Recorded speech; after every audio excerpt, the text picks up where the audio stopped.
Mazmur 91. Orang yang duduk dalam lindungan yang maha tinggi dan bermalam dalam naungan yang maha kuasa akan berkata kepada Tuhan, tempat perlindunganku dan kubu pertahananku, Allahku yang kupercayai. Sungguh, Dialah yang akan melepaskan engkau dari jerat penangkap burung, dari penyakit sampar yang busuk. Dengan kepaknya Ia akan menudungi engkau, di bawah sayapnya engkau akan berlindung. Kesetiaannya ialah perisai dan pagar tembok. Engkau tak usah takut terhadap kedahsyatan malam, terhadap panah yang terbang di waktu siang, terhadap penyakit sampar yang berjalan di dalam gelap, terhadap penyakit menular yang mengamuk di waktu petang. Walau 1.000 orang rebah di sisimu dan 10.000 di sebelah kananmu, tetapi itu tidak akan menimpamu. Engkau hanya menontonnya dengan matamu sendiri dan melihat pembalasan terhadap orang-orang fasik. Sebab Tuhan ialah tempat perlindunganmu, yang maha tinggi telah kau buat tempat perteduhanmu. Malapetaka tidak akan menimpa kamu, dan tulah tidak akan mendekat kepada kemahmu. Sebab malaikat-malaikatnya akan diperintahkannya kepadamu untuk menjaga engkau di segala jalanmu. Mereka akan menatang engkau di atas tangannya, supaya kakimu jangan terantuk kepada batu. Singa dan ular tedung akan kau langkahi. Engkau akan menginjak anak singa dan ular naga. Sungguh, hatinya melekat kepadaku, maka aku akan meluputkannya. Aku akan membentenginya, sebab ia mengenal namaku. Bila ia berseru kepadaku, aku akan menjawab. Aku akan menyertai dia dalam kesesakan. Aku akan meluputkannya dan memuliakannya. Dengan panjang umur akan kukenyangkan dia, dan akan kuperlihatkan kepadanya keselamatan daripadaku.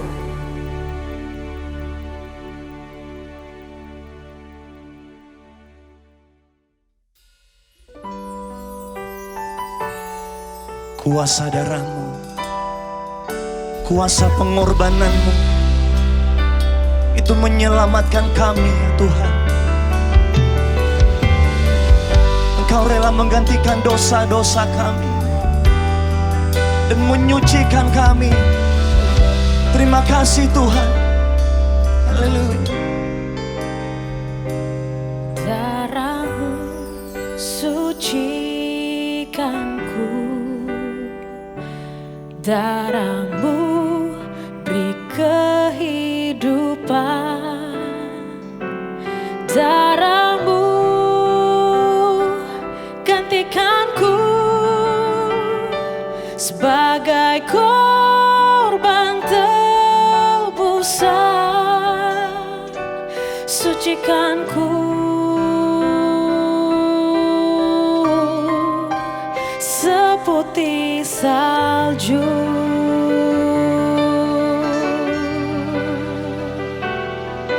Yesusku, korban-Mu yang mulia.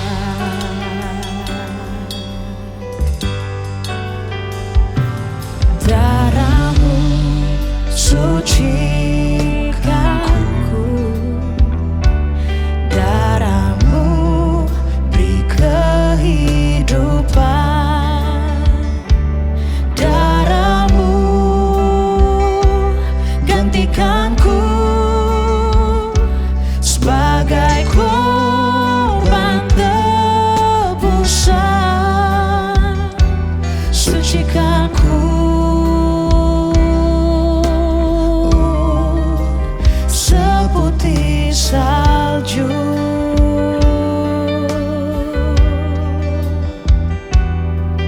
Yesusku, korban-Mu yang mulia. Oh, darah-Mu suci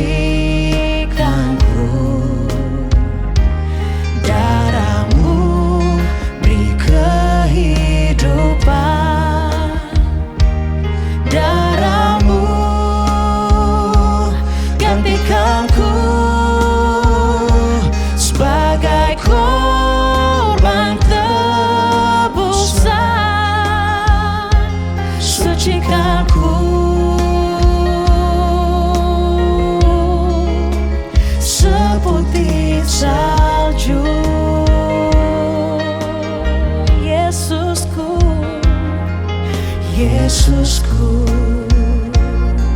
korbanmu yang mulia. Darahmu Tuhan, darahmu sucikanku. Darahmu beri kehidupan. Darahmu gantikanku sebagai korban tebusan. Sucikanku seputih salju.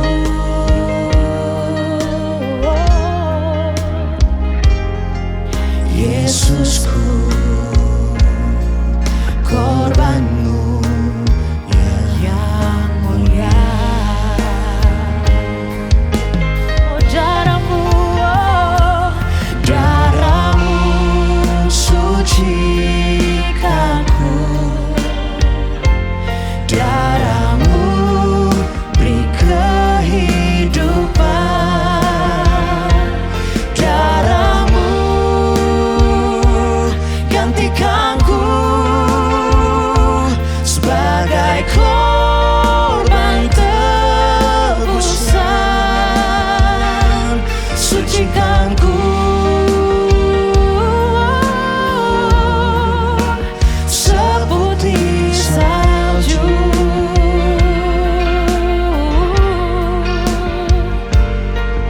Yesusku, korbanmu yang mulia.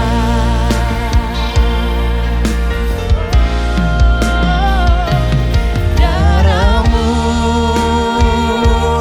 gantikanku sebagai korban tebusan. Sucikanku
Sang Juru Selamat Tuhan Yesus.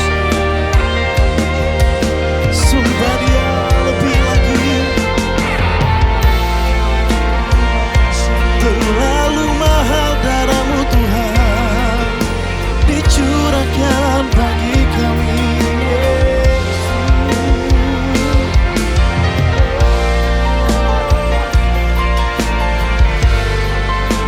Kau Juru Selamat kami, Yesus. Haleluya. Dan di atas kayu salib, di atas Kalvari, Kau menanggung segala dosa-dosa kami ya Tuhan. Darah-Mu yang mahal bercucuran demi kami, anak-anak yang Kau cintai itu. Bahkan di kayu salib Engkau berkata, sudah selesai, sudah selesai, sudah selesai. Semua kutuk diubah menjadi berkat. Semua karena darah-Mu ya Tuhan. Semua karena darah-Mu yang mahal ya Yesus. Kau Juru Selamat kami Tuhan. Layalah Kau disembah Tuhan. Darah-Mu Yesus mahal bagi kami. Darah-Mu Yesus sucikan daku. Darah-Mu Yesus bebaskanku.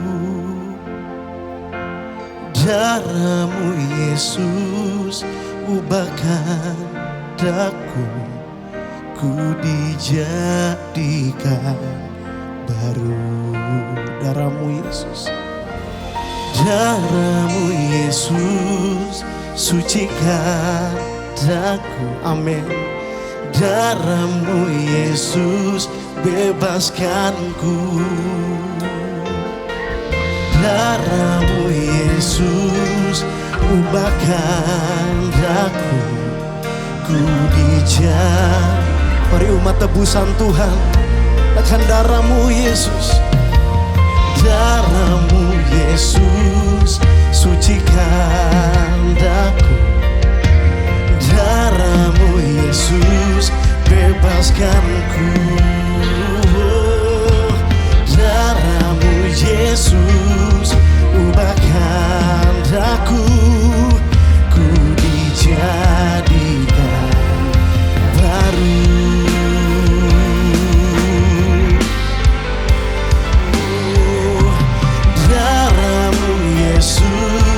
Sucikan daku. Amin. Darah-Mu Yesus bebaskanku. Darah-Mu Yesus ubahkan daku. Kami dijadikan baru ya Tuhan. Karya-Mu menjadikan kami baru. Lebih lagi, darah-Mu Yesus. Darah-Mu Yesus. Darah-Mu Yesus bebaskanku. Darah-Mu Yesus ubahkan daku. Ku dijadikan baru. Kami dijadikan baru.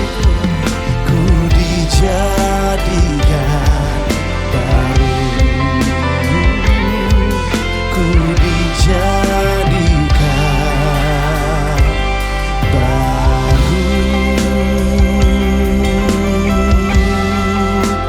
tebusan Tuhan yang cinta Tuhan.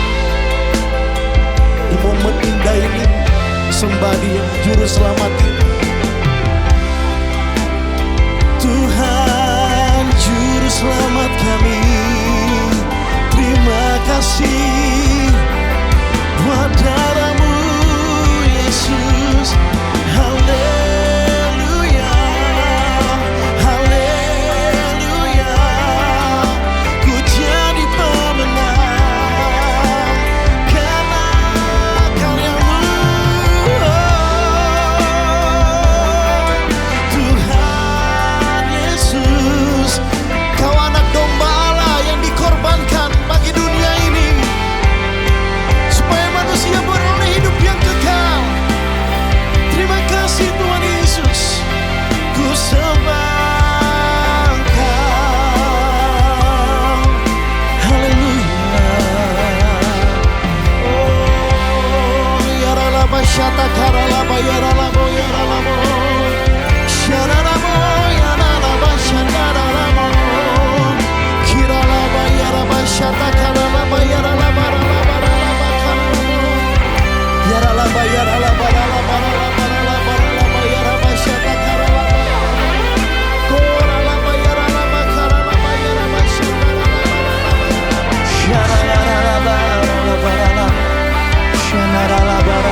Haleluya,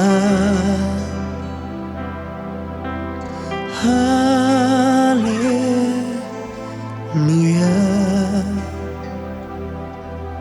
bagi anak domba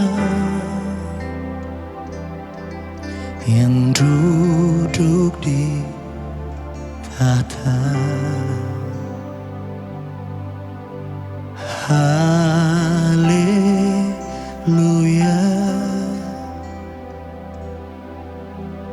haleluya, bagi anak domba berkuasa selamanya.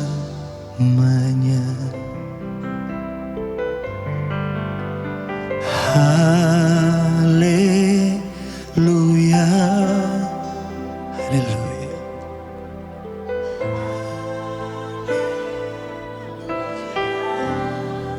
haleluya.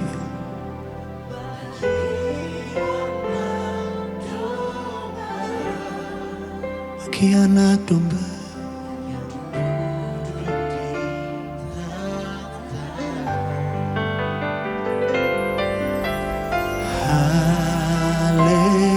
haleluya,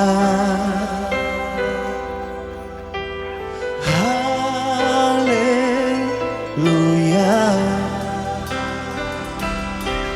bagi anak domba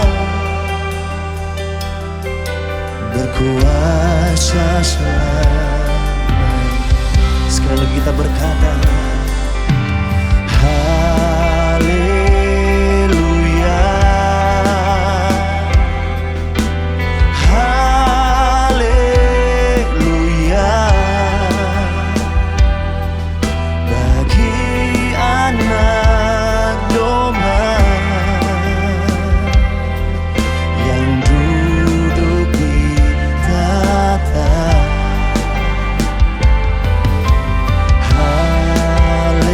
Haleluya,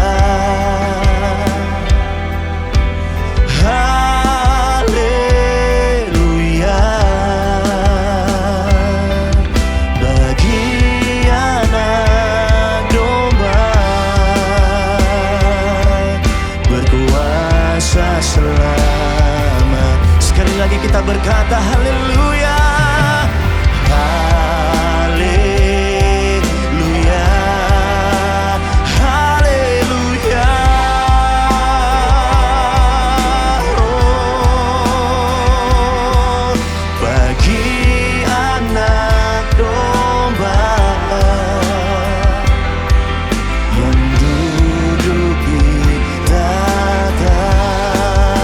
Haleluya. Kita yang di rumah-rumah boleh sambungkan kedua tangan kita menyembah Dia. Haleluya, bagi anak domba berkuasa selamanya. Mari kita angkat kedua tangan kita sekali lagi berkata haleluya, haleluya, bagi anak domba yang duduk di tahta.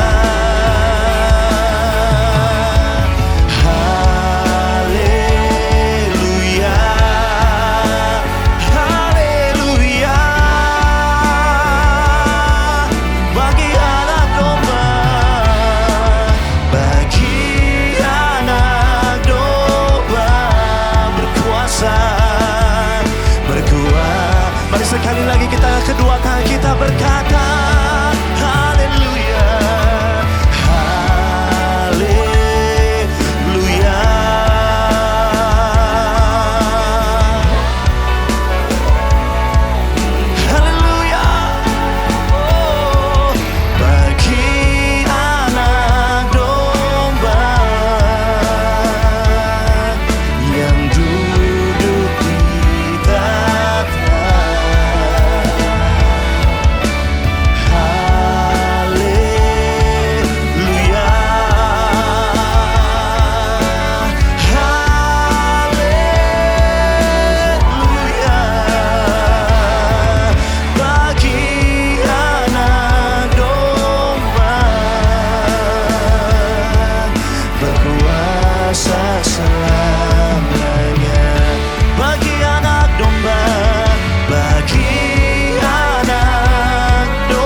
Pentakosta ketiga. Pentakosta ketiga adalah pencurahan Roh Kudus yang dahsyat di zaman ini, melebihi yang terjadi di Azusa Street. Pentakosta ketiga akan mengakibatkan penuaian jiwa yang terbesar dan yang terakhir sebelum Tuhan Yesus datang kembali. Pentakosta ketiga akan membangkitkan generasi Yeremia, yaitu anak-anak muda yang dipenuhi Roh Kudus, cinta mati-matian kepada Tuhan Yesus, tidak kompromi terhadap dosa, dan akan bergerak untuk memenangkan jiwa. Pentakosta ketiga lahir di Indonesia dan bergerak ke bangsa-bangsa. Gerakan ini dari timur ke barat dan akan kembali ke Yerusalem. Pentakosta ketiga akan memberikan kuasa untuk menyelesaikan amanat agung, dan setelah itu Tuhan Yesus datang kembali. Terima kasih Tuhan Yesus untuk hari yang Kau berikan bagi setiap kami. Hari ini adalah kami memperingati hari Jumat Agung. Kami percaya pengorbanan-Mu, kasih-Mu sedemikian melimpah bagi setiap kami. Anugerah yang besar bagi setiap kami Tuhan. Kami mengucap syukur untuk kasih-Mu. Dan kami percaya kiranya kasih ini Tuhan terus dicurahkan juga bagi bangsa kami, bangsa yang kami kasihi Tuhan. Bangsa Indonesia Tuhan. Kami percaya kasih-Mu dilimpahkan. Urapan-Mu, penyertaan-Mu bagi bangsa kami Tuhan. Berkati Bapak Presiden Prabowo dan Bapak Wakil Presiden Bapak Gibran Tuhan. Kami percaya diberkati dengan kasih-Mu yang melimpah. Kami serahkan Tuhan seluruh pemimpin pemerintahan kami dari pusat sampai ke daerah ke dalam tangan-Mu. Kiranya kasih ini Tuhan dapat dialirkan bagi setiap kami tuh, bagi setiap mereka semua Tuhan. Terima kasih Tuhan Yesus. Kami mengucap syukur untuk hari ini Tuhan, memperingati Jumat Agung. Kami percaya bangsa kami pun memperoleh kasih Tuhan yang daripada-Mu Tuhan. Terima kasih Bapak. Kami juga mau berdoa Tuhan untuk seluruh pemimpin rohani kami, dari gembala sidang kami, Gembala Rayon 2 Bapak Pendeta Niko Nyoto Raharjo, dan juga seluruh wakil-wakilnya di Rayon 2 diberkati di dalam nama Tuhan Yesus. Kami serahkan seluruh hamba-hamba-Mu ke dalam tangan-Mu Tuhan. Dan juga untuk Bapak Pendeta Beni Gunawan, Gembala Pelaksana Harian, kami percaya kasih-Mu dilimpahkan bagi hamba-Mu. Diberkati seluruh hamba-hamba-Mu dan seluruh wakil-wakil dalam perlindungan-Mu, dalam naungan dan dalam tuntunan Roh Kudus-Mu Tuhan. Kami serahkan semuanya Tuhan dalam anugerah kasih-Mu. Mereka semakin unity dan mengerti akan rencana Tuhan bagi setiap mereka. Terima kasih Tuhan, berkati seluruh pemimpin rohani kami dan seluruh cabang-cabang yang ada di Rayon 2 juga diberkati Tuhan. Kami serahkan semuanya ke dalam tangan Tuhan. Terima kasih Tuhan Yesus. Kami juga mau berdoa Tuhan untuk setiap kami semua yang pada hari ini akan mendengarkan firman-Mu. Kiranya urapan hadirat Tuhan menyertai setiap jemaat-Mu yang mendengarkan di online. Kiranya berkat yang sama mereka rasakan juga di rumah-rumah mereka masing-masing. Dan merasakan kasih Tuhan untuk mendengarkan firman-Mu di dalam setiap mereka Tuhan. Terima kasih Bapa. Kami mengucap syukur dan kami siap untuk mendengarkan firman-Mu pada hari ini. Kami berdoa hanya di dalam nama Tuhan Yesus. Haleluya, haleluya. Amin.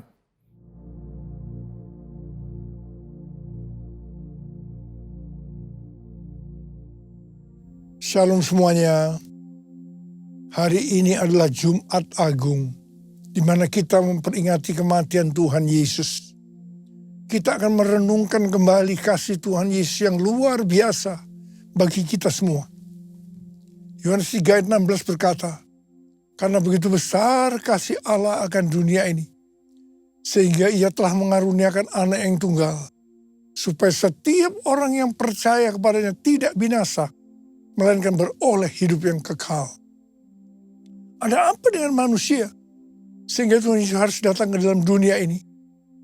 Alkitab berkata, semua orang telah berbuat dosa dan telah kehilangan kemuliaan Allah. Upah dosa adalah maut, mati, tempatnya di neraka. Neraka adalah tempat yang sangat mengerikan. Jangan sampai masuk neraka. Karena itu Tuhan Yesus datang ke dalam dunia ini untuk menyelamatkan kita semua. Bagaimana cara Tuhan Yesus menyelamatkan kita? Alkitab berkata, Tuhan Yesus yang tidak mengenal dosa, dijadikan dosa oleh karena kita semua. Supaya di dalam Dia, yaitu mereka yang percaya kepada Tuhan Yesus, dibenarkan oleh Allah. Apa arti dari ayat ini? Tadi dikatakan semua orang telah berbuat dosa dan telah kehilangan kemuliaan Allah. Upah dosa ialah maut, mati. Jadi Tuhan Yesus harus mati menggantikan saudara dan saya. Salibnya, salibnya, selamanya mulia. Dosaku disucikan oleh darah Yesus. Kalau kita melihat cara mati Tuhan Yesus, saya katakan sangat-sangat tidak manusiawi. Alkitab menuliskan ada 10 tahap penderitaan Tuhan Yesus dari Taman Getsemani sampai Golgota. Sangat mengerikan. Tahap yang pertama, ketika berada di Taman Getsemani, Tuhan Yesus berdoa kepada Bapa dalam keadaan ketakutan. Sampai peluhnya seperti tetes-tetes darah yang jatuh ke tanah. Pada saat itu seorang malaikat turun untuk menguatkan Tuhan Yesus. Tuhan Yesus berdoa kepada Bapa, "Ya Bapakku, jika sekiranya mungkin, biarlah cawan ini lalu daripadaku. Tetapi jangan seperti yang ku kehendaki, melainkan seperti yang kau kehendaki." Tuhan Yesus berdoa 3 kali kepada Bapa. Tapi Bapa tidak menjawab. Di sini Tuhan Yesus tahu bahwa dia harus mengalami penderitaan ini. Di sini Tuhan Yesus mengajar kepada kita bahwa di dalam doa kita boleh menawar, tetapi jangan memaksakan kehendak. Bagi yang sekarang dalam keadaan ketakutan, kita harus ingat bahwa Tuhan Yesus pernah mengalami ketakutan untuk menebus dosa kita semua. Karena itu datanglah kepada Tuhan Yesus. Dia pasti mampu dan mau menolong kita semua. Tahap yang kedua, Tuhan Yesus ditangkap. Dia dituduh dengan bermacam-macam tuduhan.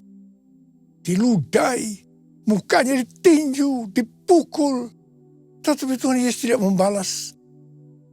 Di sini Tuhan Yesus mempraktekkan apa yang diajarkannya kepada kita. Agar kita mengasihi dan berdoa bagi orang-orang yang membenci kita. Mengutuk kita, mencaci maki kita. Jikalau kita hanya mengasihi orang-orang yang mengasihi kita, apa jasa kita? Karena orang-orang berdosa pun juga mengasihi orang-orang yang mengasihi mereka.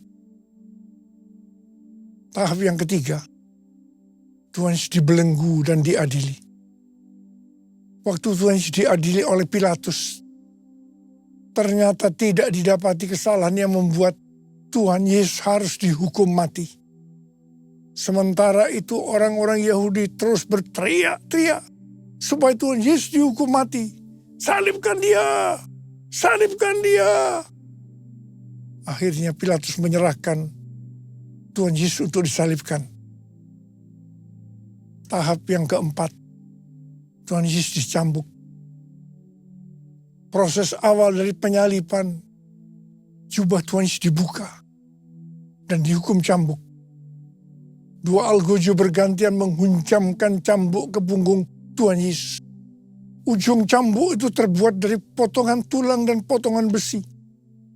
Tiap kali cambuk itu dihunjamkan ke punggung Tuhan Yesus, itu menimbulkan luka yang dalam. Tuhan Yesus berteriak-teriak kesakitan. Darah Tuhan Yesus bercucuran. Tuhan Yesus bermandikan darah. Tahap yang kelima, kepala Tuhan Yesus diberi mahkota duri. Duri ditancapkan di kepala Tuhan Yesus dengan cara dipukul. Sakitnya luar biasa. Darah bercucuran.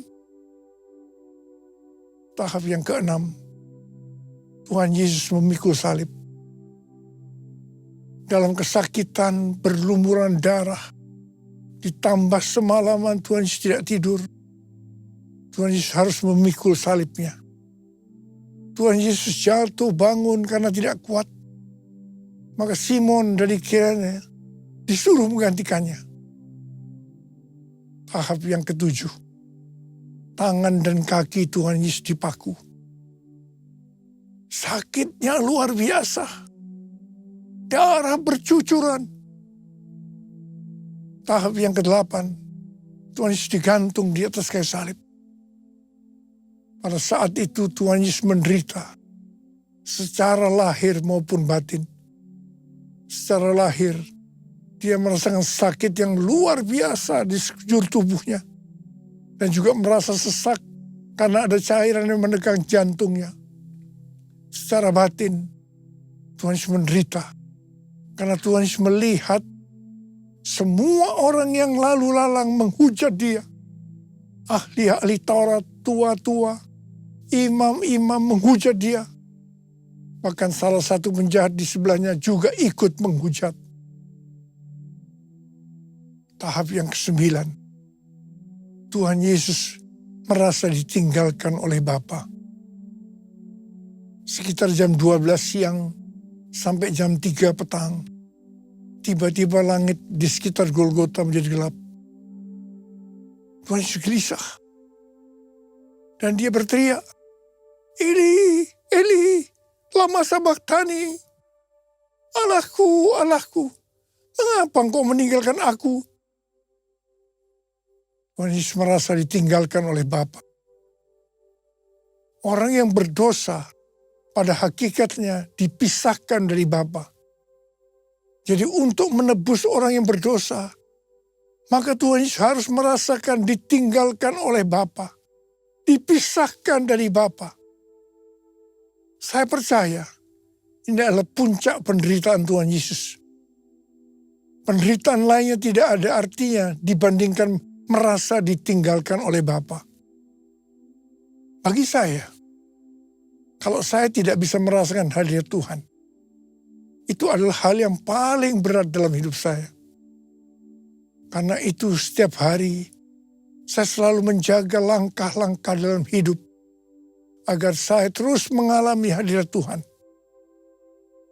Kalau ada dosa, harus cepat diselesaikan supaya terus merasakan hadirat Tuhan. Saya berharap saudara juga melakukan hal yang sama seperti itu. Kalau ada di antara kita yang sudah tidak merasakan hadirat Tuhan, dan kita menganggap itu biasa, kita harus bertobat.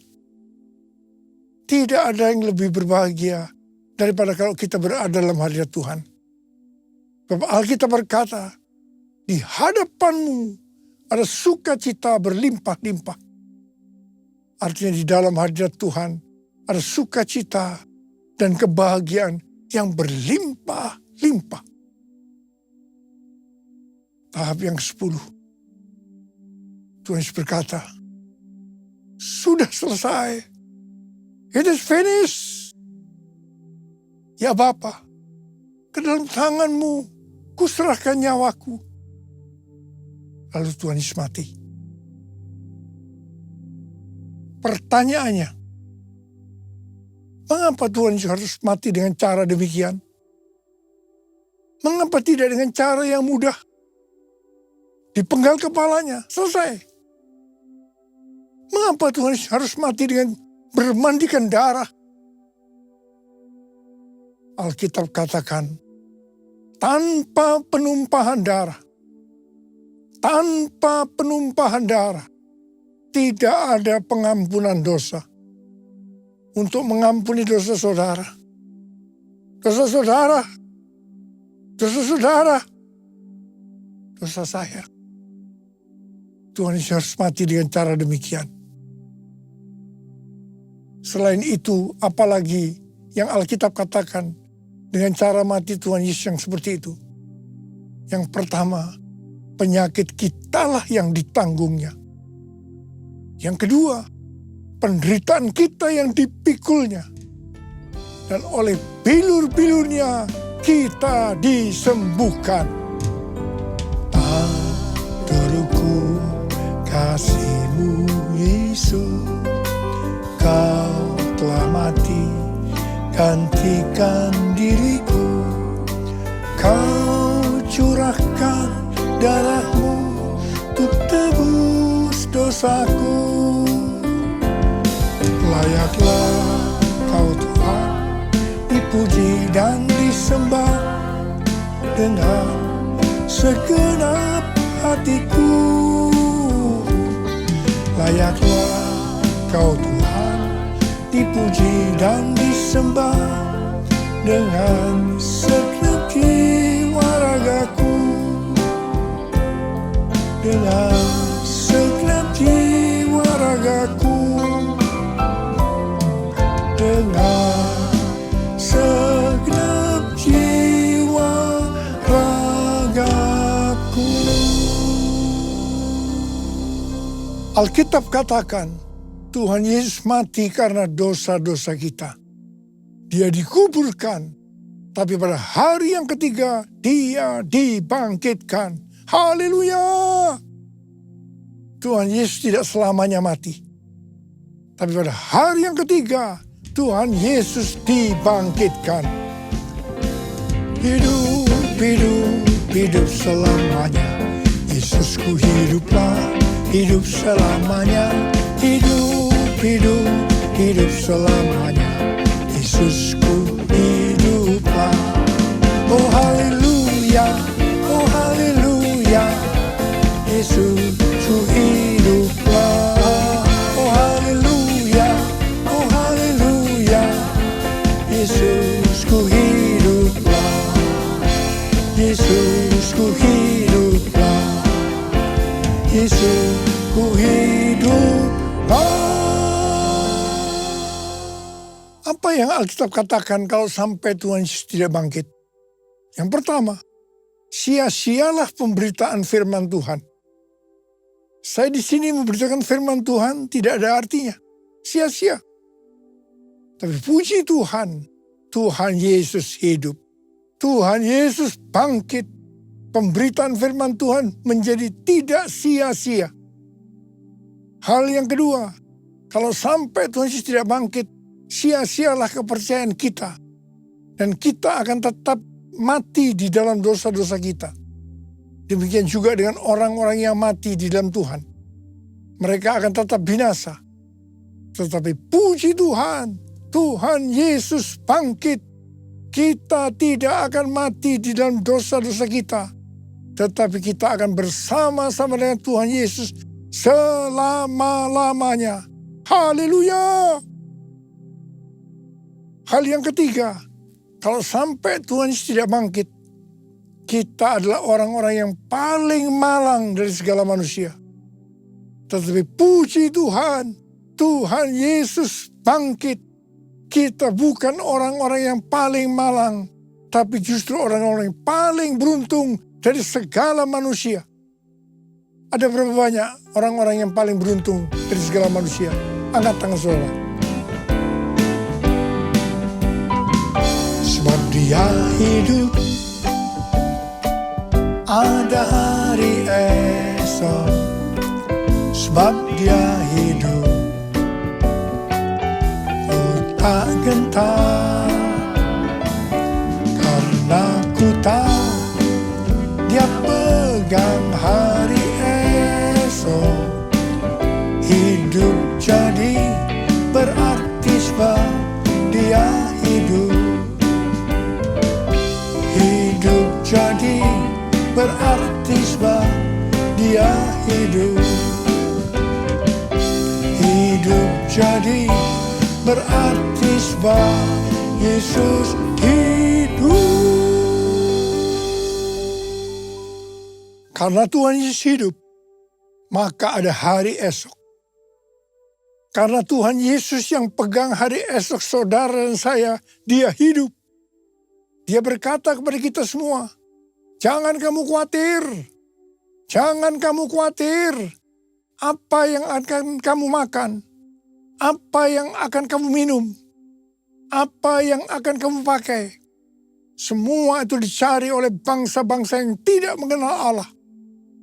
Tapi Bapamu di surga tahu, kamu memerlukan semuanya itu. Karena itu, carilah dulu kerajaan Allah dan kebenarannya. Maka semuanya, apa yang saudara butuhkan akan ditambahkan kepadamu. Yang percaya katakan amin. Karena Tuhan Yesus hidup, maka mujizat-mujizat yang dilakukan oleh Tuhan Yesus masih ada sampai dengan hari ini. Orang buta melihat, orang lumpuh berjalan, orang tuli mendengar, orang mati dibangkitkan, orang kusta menjadi tahir, dan kepada orang-orang miskin diberitakan kabar baik. Karena Tuhan Yesus hidup, kita sedang melihat Pentakosta ketiga sedang digenapi. Di mana melalui semua peristiwa yang terjadi saat ini, penuhan jiwa yang terbesar dan yang terakhir sebelum Tuhan Yesus datang kembali terjadi. Hari-hari ini terjadi kebangkitan generasi Yeremia, yaitu generasi anak-anak muda yang penuh dengan Roh Kudus, cinta mati-matian kepada Tuhan Yesus, tidak kompromi terhadap dosa, dan akan memenangkan banyak jiwa. Karena Tuhan Yesus hidup, maka hari-hari ini kita sedang menyelesaikan amanat agung Tuhan Yesus. Tuhan Yesus sedang berbicara kepada gerejanya di seluruh dunia, bahwa target untuk menyelesaikan amanat agung adalah tahun 2033. Sesuai dengan Matius 24 ayat 14. Maka sesudah amanat agung selesai, maka Tuhan Yesus akan datang kembali. Kata sesudah ini tidak ada seorang pun yang tahu. Bisa 1 hari, bisa 1 minggu, bisa 1 bulan, 1 tahun, atau beberapa tahun. Tetapi yang pasti waktunya tidak akan lama. Karena Tuhan Yesus berkata, Aku datang segera. Target untuk menyelesaikan amanat agung adalah tahun 2033. Tetapi Tuhan Yesus bisa saja datang sebelum tahun 2033.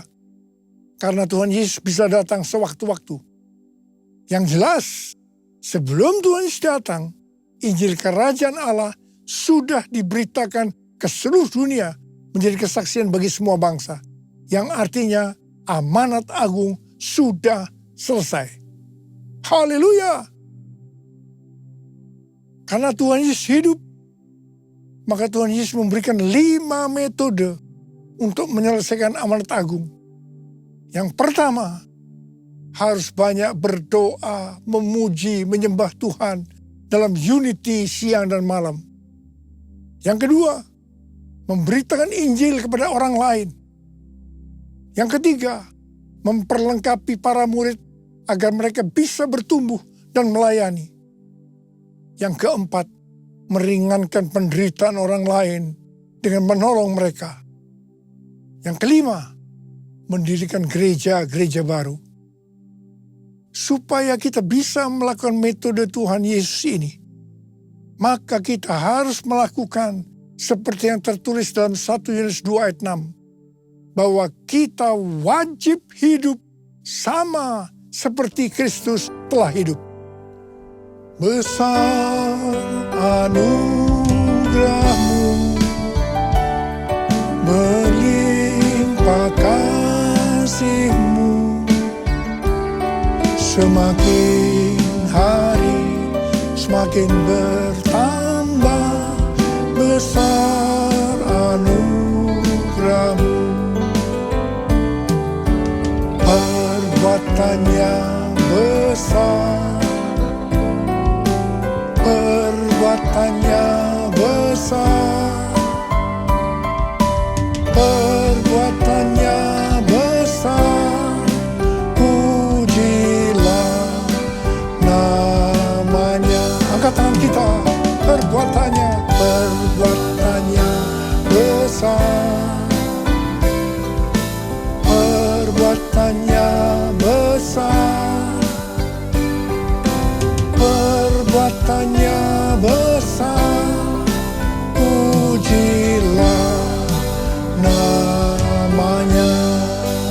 Mari sembah Dia, Ora Basikara, yang sudah berbahasa roh itu berbahasa roh saat ini. Yang belum berbahasa roh jangan diam, katakan haleluya, haleluya, haleluya.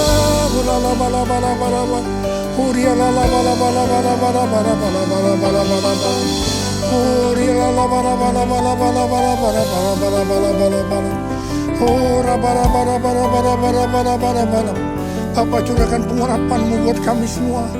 Pakai kami menjadi alat-Mu untuk menyelesaikan amanat agung ya Tuhan. Terima pengurapan Tuhan, terima. Perbuatannya besar, perbuatannya besar, perbuatannya besar. Pujilah namanya.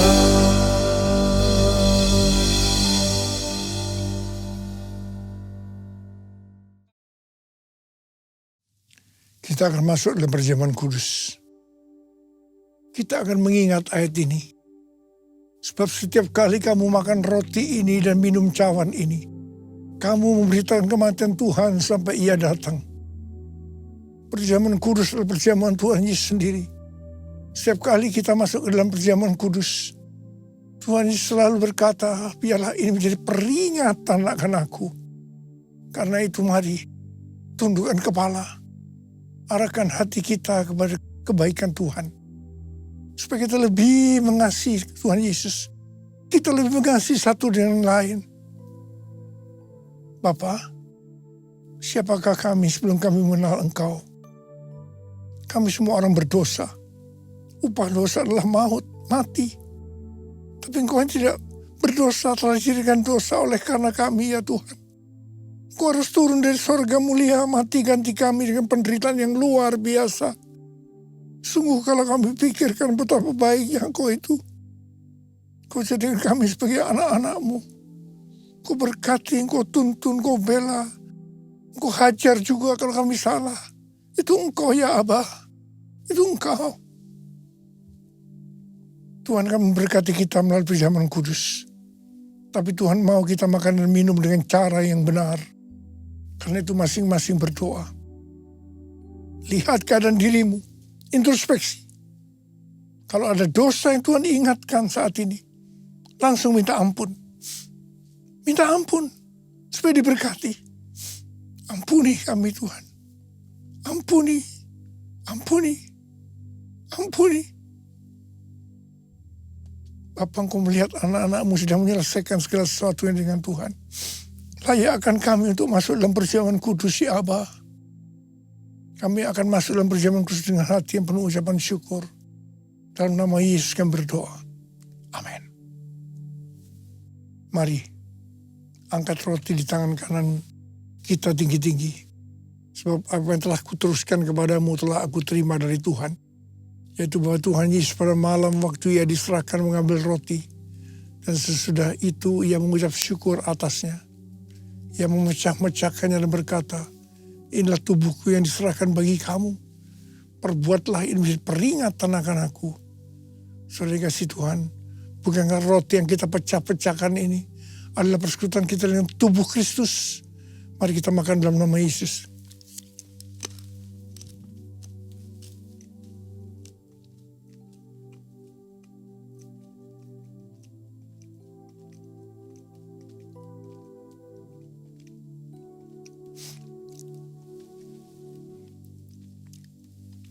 Angkat cawan di tangan kita tinggi-tinggi. Mungkin juga yang mengambil cawan sudah makan lalu berkata, cawan ini adalah perjanjian baru yang dimeteraikan oleh darahku. Perbuatlah ini setiap kali kamu meminumnya menjadi peringatan akan aku. Saudara kasih Tuhan, bukan pengucapan syukur. Yang atas kita ucapkan syukur adalah persekutuan kita dengan darah Yesus. Mari kita minum dalam nama Yesus.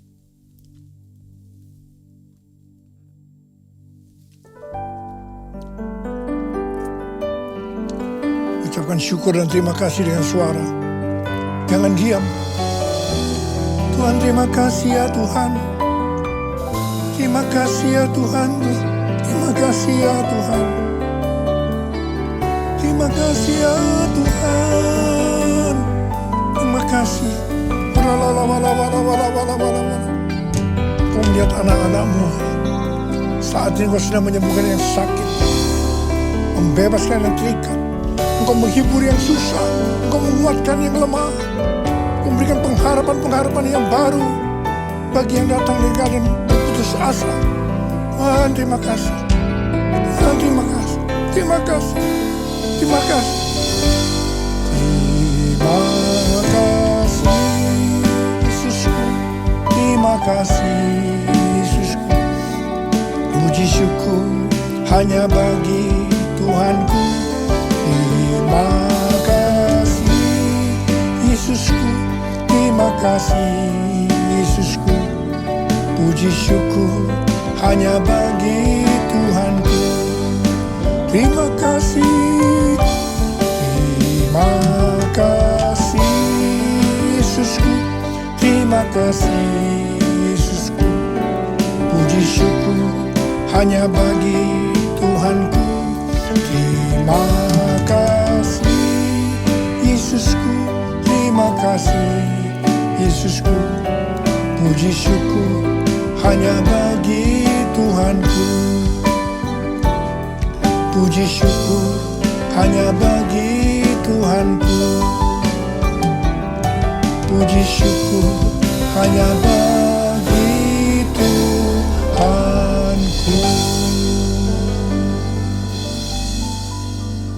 Sekarang terimalah berkat Tuhan. Kasih karunia berlimpah-limpah daripada Allah Bapa dalam anak yang tunggal Yesus Kristus. Persekutuan yang manis dengan Roh Kudus menyertai kita semua mulai hari ini sampai Tuhan Yesus datang menjemput kita di awan-awan dan bahkan sampai selama-lamanya. Yang percaya bersama-sama katakan amin.